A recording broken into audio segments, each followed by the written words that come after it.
Assalamualaikum warahmatullahi wabarakatuh. Perkenalkan, saya Renata Revalna Kurnia Putri dari D3 Administrasi Keuangan dengan akhiran NIM 2007. Di sini saya akan memaparkan atau mereview materi dari kelompok 2 yang berjudul efisiensi pasar modal. Yang pertama yaitu ada konsep pasar modal efisiensi. Dalam konteks keuangan, pasar efisiensi berarti harga sekuritas mencerminkan semua informasi yang tersedia yang dimana berisi. Yang pertama ada informasi masa lalu, yang kedua informasi saat ini, dan yang ketiga ada opini dan ekspektasi rasional. Selanjutnya yaitu prosesi penyesuaian harga.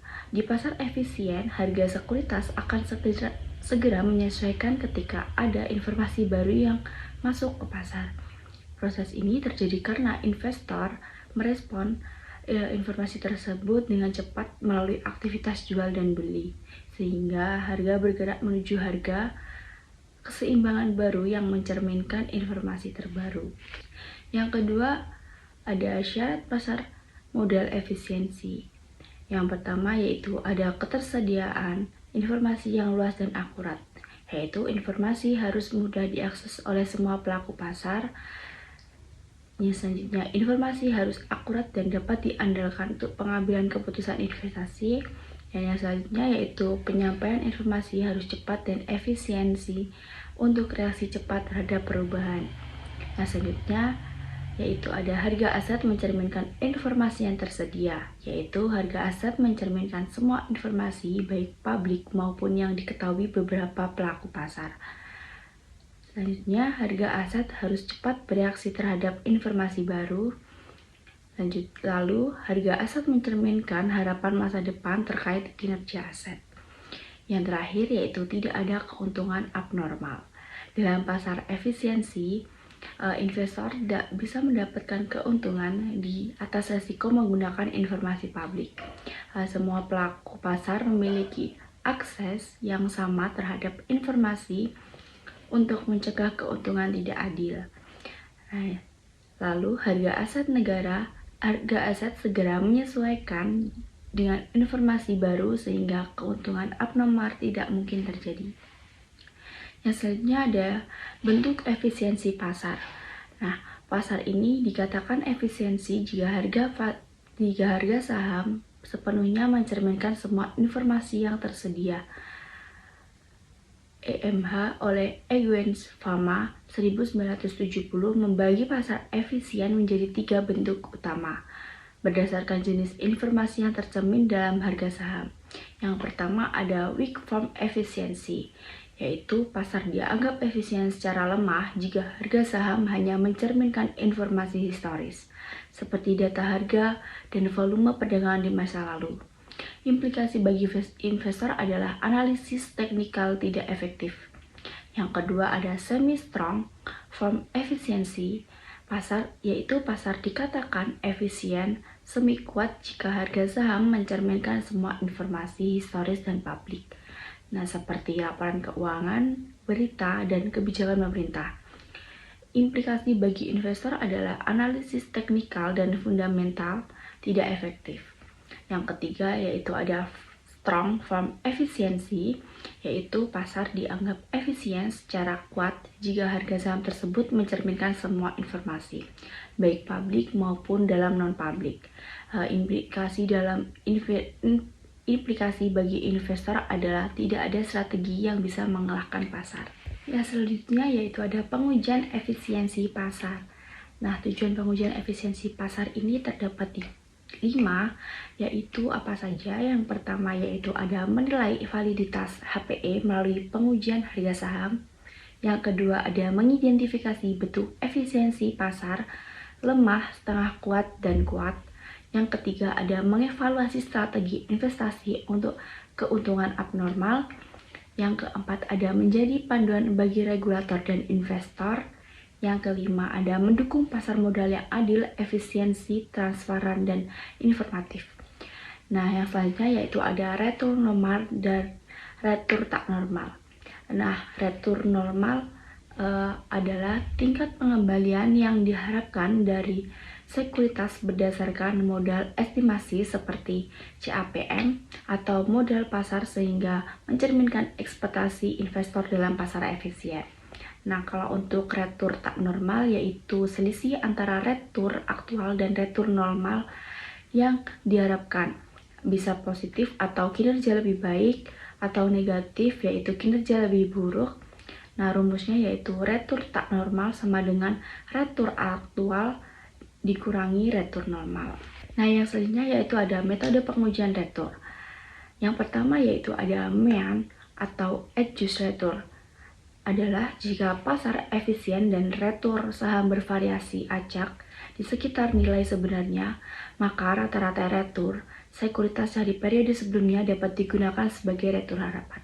Nah, ini ada rumus dari MEAN sendiri sebagai berikut. Nah, yang selanjutnya yaitu ada market atau adjust retur. Adalah teknik menghitung retur tak normal adalah dengan mengeliminasi pengaruh pasar dari retur harian. Retur tak normal dihitung menggunakan retur pasar atau RI, T dari retur saham. Nah, ini ada rumus dari retur market yaitu sebagai berikut. Nah, yang selanjutnya yaitu ada market model retur. Adalah jika pasar efisien dan retur saham bervariasi acak di sekitar nilai sebenarnya, rata-rata retur sekuritas dari periode sebelumnya dapat digunakan sebagai retur harapan. Nah, ini juga ada rumusnya untuk retur market. Untuk rumus dari market model retur adalah sebagai berikut. Yang selanjutnya ada pola retur dan prediktabilitas. Adalah pola retur menunjukkan kecenderungan tertentu dalam perubahan retur saham yang bisa diprediksi berdasarkan waktu. Nah, jika pola ini konsisten, maka pasar dianggap tidak efisien karena investor tidak bisa memanfaatkannya untuk meraih keuntungan. Yang pertama yaitu ada pola harian. Nah, pola harian sendiri berarti retur saham bisa menunjukkan kecenderungan tertentu pada hari-hari tertentu. Contohnya yaitu Monday Effect, retur di hari Senin sering lebih rendah dibanding hari-hari yang lainnya. Friday Effect, retur di hari Jumat sering lebih tinggi dari Senin karena investor optimis menjelang hari pekan. Yang kedua yaitu pola bulanan. Nah, pola harian berarti retur saham bisa menunjukkan kecenderungan tertentu pada hari-hari tertentu. Contohnya yaitu ada January Effect, retur di bulan Januari cenderung lebih tinggi karena banyak investor yang membeli saham setelah libur akhir tahun. Nah, yang selanjutnya yaitu ada memprediksi retur dari data retur di waktu lalu. Nah, salah satu contoh investor menilai potensi keuntungan adalah dengan menganalisis data retur masa lalu. Pola yang berulang dapat digunakan untuk memprediksi retur di masa depan. Yang pertama yaitu ada prediksi jangka pendek, yaitu yang pertama pengujian prediksi jangka pendek bertujuan untuk mengetahui apakah retur sebelumnya itu dapat memprediksi retur pada hari ini.